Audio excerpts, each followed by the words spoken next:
ಆಕಾಶವಾಣಿ ಪ್ರದೇಶ ಸಮಾಚಾರ ಓದುತ್ತಿರುವವರು ಹರ್ಷವರ್ಧನ್ ಶೀಲ್ವಂತ್.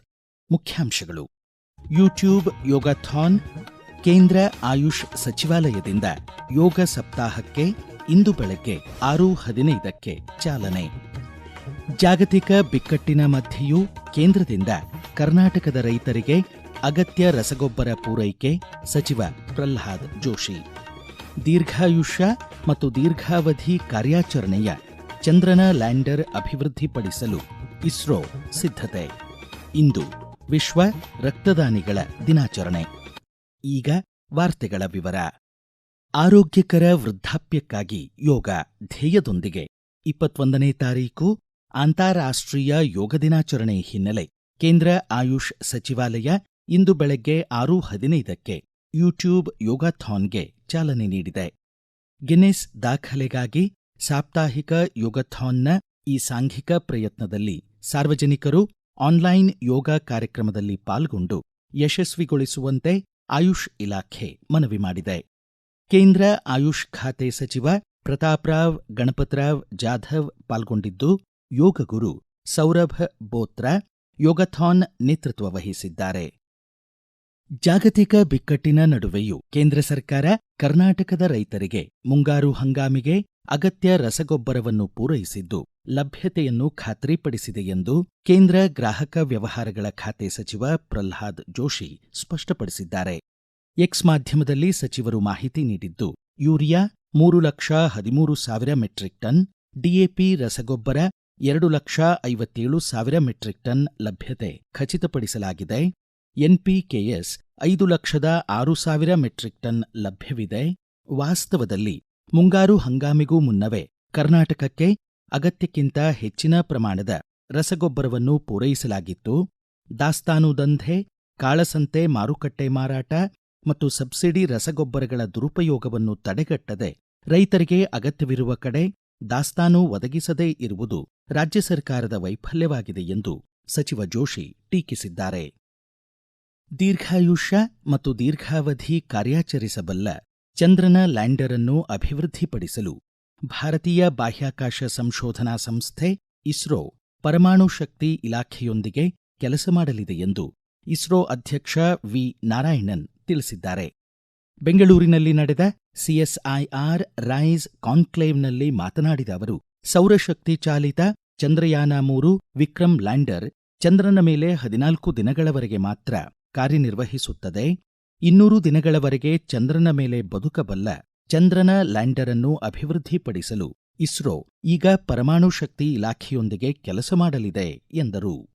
ವೈಜ್ಞಾನಿಕ ಮತ್ತು ಕೈಗಾರಿಕಾ ಸಂಶೋಧನಾ ಮಂಡಳಿ ಸಿಎಸ್ಐಆರ್ ತಾಂತ್ರಿಕ ಸಹಕಾರದ 40 ಕ್ಷೇತ್ರಗಳನ್ನು ಗುರುತಿಸಿದೆ.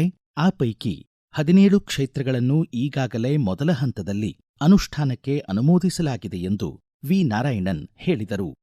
ಅಂತಾರಾಷ್ಟ್ರೀಯ ಬಾಹ್ಯಾಕಾಶ ನಿಲ್ದಾಣದಲ್ಲಿ ಆಕ್ಸಿಯಂ 4 ಕಾರ್ಯಾಚರಣೆ ಸಮಯದಲ್ಲಿ ಗ್ರೂಪ್ ಕ್ಯಾಪ್ಟನ್ ಶುಭಾಂಶು ಶುಕ್ಲಾ ಅವರು ನಡೆಸಿದ ಸೂಕ್ಷ್ಮ ಗುರುತ್ವಾಕರ್ಷಣೆಯ ಪ್ರಯೋಗಗಳ ಹಿನ್ನೆಲೆ ಇಸ್ರೋ ಜೈವಿಕ ತಂತ್ರಜ್ಞಾನ ಇಲಾಖೆಯೊಂದಿಗೆ ಸಹ ಕೆಲಸ ಮಾಡುತ್ತಿದೆ. 20 ಲಕ್ಷಕ್ಕೂ ಅಧಿಕ ಪುಸ್ತಕಗಳನ್ನು ಸ್ವಂತ ಆದಾಯದಲ್ಲಿ ಖರೀದಿಸಿ ಸಂಗ್ರಹಿಸಿರುವ ಅಪರೂಪದ ಪುಸ್ತಕ ಪ್ರೇಮಿ, ಪದ್ಮಶ್ರೀ ಪುರಸ್ಕೃತ ಮಂಡ್ಯ ಜಿಲ್ಲೆ ಪಾಂಡವಪುರದ ಅಂಕೇಗೌಡರು ಧಾರವಾಡದ ಮನೋಹರ ಗ್ರಂಥಮಾಲೆಯ ಅಟ್ಟಕ್ಕೆ ಭೇಟಿ ನೀಡಿ ಸಂತಸ ವ್ಯಕ್ತಪಡಿಸಿದರು.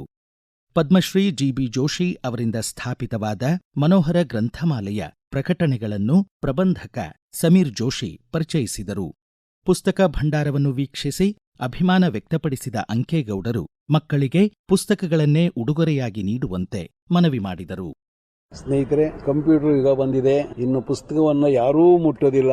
ಆದ್ದರಿಂದ ಮುಂದೆ ಏನು ಅನ್ನೋದು ನಿಮ್ಮ ಆಲೋಚನೆ ಇರಬಹುದು. ಒಂದು ಮಾತು ಸತ್ಯ ಹೇಳ್ತೇನೆ, ಏನೇ ಅಲ್ಲೋಲ್ ಕಲ್ಲೋಲ ಆದ್ರೂ ಜನ ಮರಳಿ ಪುಸ್ತಕ ಲೋಕಕ್ಕೆ ಬರ್ತಾರೆ, ಬರಲೇಬೇಕು. ಒಂದು ಕುವೆಂಪು ಮಲೆಗಳಲ್ಲಿ ಮದುಮಗಳು ಕಾನೂರು ಹೆಗ್ಗಳಿಕೆ ಪುಸ್ತಕವ ನಾವು ಕಂಪ್ಯೂಟರ್ ಕುಂತ್ಕೊಂಡು ಓದ್ತೀವಿ ಅಂದರೆ ಅದು ಹೇಗಿರ್ಬೋದು ಅಂತ ನೀವು ನೋಡಿ. ಅದೇ ಬದಲು ಪುಸ್ತಕನ ಹಿಡ್ಕೊಂಡು ಅದನ್ನು ಓದಿದಾಗ ಆಗೋ ಆನಂದ ಇದು ಅಂತ.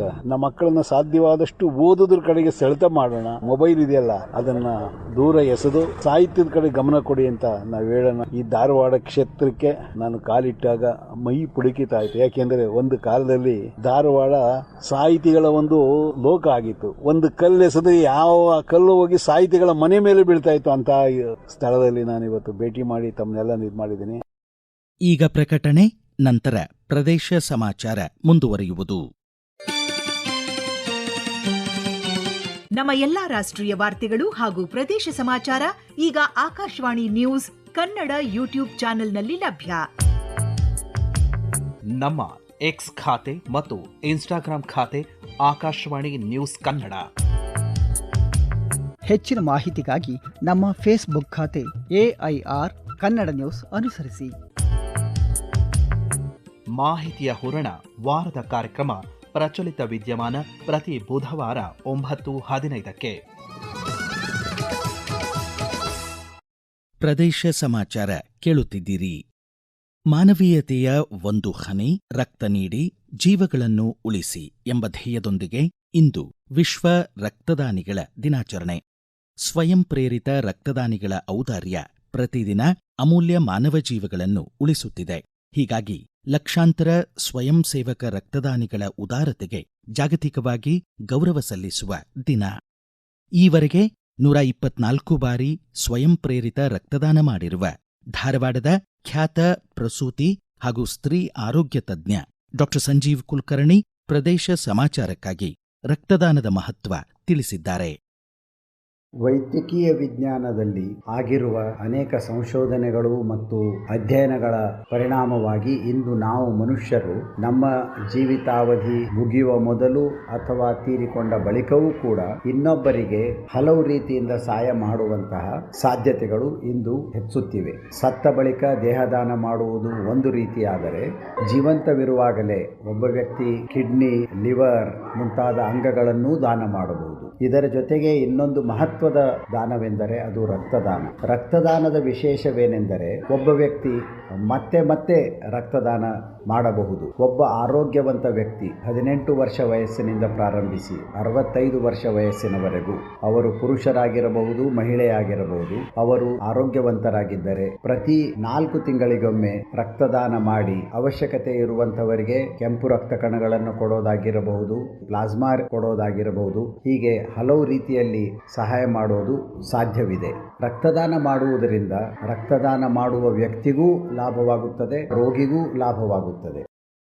ಧಾರವಾಡ ಜಿಲ್ಲೆ ಹುಬ್ಬಳ್ಳಿಯ ಶಾ ಧಾಮ್ಜಿ ಜಾಧವ್ಜಿ ಛೇಡಾ ಸ್ಮಾರಕ ರಾಷ್ಟ್ರೋತ್ಥಾನ ರಕ್ತನಿಧಿ ರಕ್ತದೂತ ಎಂಬ ವಿಶಿಷ್ಟ ಸೇವೆ ಆರಂಭಿಸಿದೆ. ರಕ್ತದ ತುರ್ತು ಅವಶ್ಯಕತೆ ಇರುವವರು 9353623822 ಸಂಖ್ಯೆಗೆ ಕರೆ ಮಾಡಿದರೆ ಕೇವಲ 100 ರೂಪಾಯಿ ಹೆಚ್ಚುವರಿಯಾಗಿ ಪಡೆದು ರಕ್ತದೂತರು ಸ್ಥಳಕ್ಕೆ ಆಗಮಿಸಿ ರಕ್ತವನ್ನು ನೀಡುತ್ತಾರೆ. ರಕ್ತದೂತ ಸೇವೆ ಬಗ್ಗೆ ರಾಷ್ಟ್ರೋತ್ಥಾನ ರಕ್ತನಿಧಿಯ ಸಂಚಾಲಕ ದತ್ತಮೂರ್ತಿ ಕುಲಕರ್ಣಿ ಪ್ರದೇಶ ಸಮಾಚಾರಕ್ಕಾಗಿ ಮಾಹಿತಿ ನೀಡಿದ್ದಾರೆ. ರಾಷ್ಟ್ರೋತ್ಥಾನ ರಕ್ತ ಕೇಂದ್ರ ಇದೊಂದು ಸೇವಾ ಸಂಸ್ಥೆ. 2010ರಲ್ಲಿ ಪ್ರಾರಂಭವಾದ ಸಂಸ್ಥೆ. ಸುಮಾರು 2500 ಯೂನಿಟ್ ಪ್ರತಿ ತಿಂಗಳ ನಾವು ರಕ್ತವನ್ನ ಹುಬ್ಬಳ್ಳಿ, ಧಾರವಾಡ, ಹಾವೇರಿ, ಗದಗ ಮತ್ತು ಅಕ್ಕಪಕ್ಕದ ಎಲ್ಲಾ ತಾಲೂಕು ಜಿಲ್ಲೆಗಳಲ್ಲಿ ಕೊಡ್ತಾ ಇದ್ದೀವಿ. ಡಿಸೆಂಬರ್ 2015ರಿಂದ ರಕ್ತದೂತ ಸೇವೆ ಅಂತ ಹೇಳಿ ಪ್ರಾರಂಭ ಮಾಡಿದೀವಿ. ಅನೇಕ ಆಸ್ಪತ್ರೆಗಳಿಗೆ ರಕ್ತದ ಅವಶ್ಯಕತೆ ಇದ್ದಾಗ ಯಾವ ಬ್ಲಡ್ ಬ್ಯಾಂಕ್ ಹೋಗಬೇಕು, ಅವೈಲಬಿಲಿಟಿ ಎಲ್ಲಿದೆ ಅಂತ ಹೇಳಿ ಗೊತ್ತಿರೋದಿಲ್ಲ ಆಸ್ಪತ್ರೆದವ್ರಿಗೂ. ಹೆಲ್ಪ್ ಲೈನ್ ನಂಬರ್ ಕೊಟ್ಟಿದೀವಿ, ಮೊಬೈಲ್ ನಂಬರ್. ಆಸ್ಪತ್ರೆಗಳಿಗೆ ಫೋನ್ ಬಂದ ತಕ್ಷಣ ನಮ್ಮ ಸಿಬ್ಬಂದಿ ಹಿಂದ್ಗಡೆಗೆ ಒಂದು ಐಸ್ ಪ್ಯಾಕ್ ಇರುವಂತಹ ಒಂದು ಬಾಕ್ಸ್ ಅನ್ನ ತೆಗೆದುಕೊಂಡು ಆಸ್ಪತ್ರೆಗೆ ಹೋಗಿ ಬ್ಲಡ್ ಸ್ಯಾಂಪಲ್ ಮತ್ತು ಹಾಸ್ಪಿಟಲ್ ಲೆಟರ್ ತೆಗೆದುಕೊಂಡು ಬ್ಲಡ್ ಬ್ಯಾಂಕಿಗೆ ಬಂದು ಅವು ಎರಡು ಕ್ರಾಸ್ ಮ್ಯಾಚಿಂಗ್ ಮಾಡಿ ಮತ್ತೆ ಆಸ್ಪತ್ರೆಗೆ ಮುಗಿಸುವ ಒಂದು ವ್ಯವಸ್ಥೆ, ನೂತನ ಸೇವೆಯನ್ನ ಪ್ರಾರಂಭ ಮಾಡಿದೀವಿ. ಬಹಳ ಒಳ್ಳೆ ಸ್ಪಂದನೆ ಇದೆ ಎಲ್ಲಾ ಆಸ್ಪತ್ರೆಗಳದು. ಇನ್ನೂ ಅನೇಕ ಆಸ್ಪತ್ರೆಗಳಿಗೆ ಇದನ್ನ ವಿಸ್ತರಣೆ ಮಾಡ್ತಾ ಇದೀವಿ. 15ನೇ ತಾರೀಕು ಬೆಳಗ್ಗೆ 8 ಗಂಟೆಯಿಂದ ರಾಷ್ಟ್ರೋತ್ಥಾನ ರಕ್ತ ಕೇಂದ್ರ ನೀಲಿಜಿನ್ ರೋಡ್ ನಲ್ಲಿ ರಕ್ತದಾನ ಶಿಬಿರ, ಜಾಗೃತಿಗಾಗಿ ನಡಿಗೆ ಕಾರ್ಯಕ್ರಮ. 2000 ಸಂಖ್ಯೆಯ ಸ್ಕೂಲ್ ಸ್ಟೂಡೆಂಟ್ಸ್, ಮೆಡಿಕಲ್ ಸ್ಟೂಡೆಂಟ್ಸ್ ಇರ್ತಾರೆ. ರಕ್ತದಾನ ಮಾಡೋಣ, ಮಿತ್ರರನ್ನು ಕರ್ಕೊಂಬೋಣ ರಕ್ತದಾನಕ್ಕೆ. ಕೃಷಿ ಹೊಂಡದಲ್ಲಿ ಮುಳುಗಿ 2 ಮಕ್ಕಳು ಸಾವನ್ನಪ್ಪಿದ ದುರ್ಘಟನೆ ಬೆಂಗಳೂರು ಗ್ರಾಮಾಂತರ ಜಿಲ್ಲೆ ದೊಡ್ಡಬಳ್ಳಾಪುರ ತಾಲೂಕು ತೊಗರಿಘಟ್ಟ ಗ್ರಾಮದಲ್ಲಿ ಸಂಭವಿಸಿದೆ. ಕೇಂದ್ರದ ಎನ್ಡಿಎ ಸರ್ಕಾರ 12 ವರ್ಷಗಳನ್ನು ಪೂರ್ಣಗೊಳಿಸಿದ ಹಿನ್ನೆಲೆ ವಿಜಯಪುರ ಜಿಲ್ಲೆ ದೇವರಹಿಪ್ಪರಗಿ ವಿಧಾನಸಭಾ ಕ್ಷೇತ್ರದಲ್ಲಿ ಜನಸೇವಾ ಆಡಳಿತ ದಿನಾಚರಣೆ ಜರುಗಿತು. ಕೊನೆಯಲ್ಲಿ ಮತ್ತೊಮ್ಮೆ ಮುಖ್ಯಾಂಶಗಳು. ಯೂಟ್ಯೂಬ್ ಯೋಗಾಥಾನ್, ಕೇಂದ್ರ ಆಯುಷ್ ಸಚಿವಾಲಯದಿಂದ ಯೋಗ ಸಪ್ತಾಹಕ್ಕೆ ಇಂದು ಬೆಳಗ್ಗೆ 6:15ಕ್ಕೆ ಚಾಲನೆ. ಜಾಗತಿಕ ಬಿಕ್ಕಟ್ಟಿನ ಮಧ್ಯೆಯೂ ಕೇಂದ್ರದಿಂದ ಕರ್ನಾಟಕದ ರೈತರಿಗೆ ಅಗತ್ಯ ರಸಗೊಬ್ಬರ ಪೂರೈಕೆ, ಸಚಿವ ಪ್ರಹ್ಲಾದ್ ಜೋಶಿ.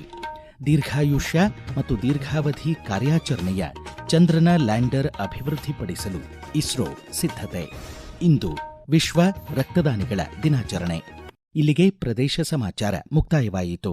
ನಮ್ಮ ಮುಂದಿನ ರಾಷ್ಟ್ರೀಯ ವಾರ್ತಾ ಪ್ರಸಾರ ಈ ಬೆಳಗ್ಗೆ 7:35 ನಿಮಿಷಕ್ಕೆ.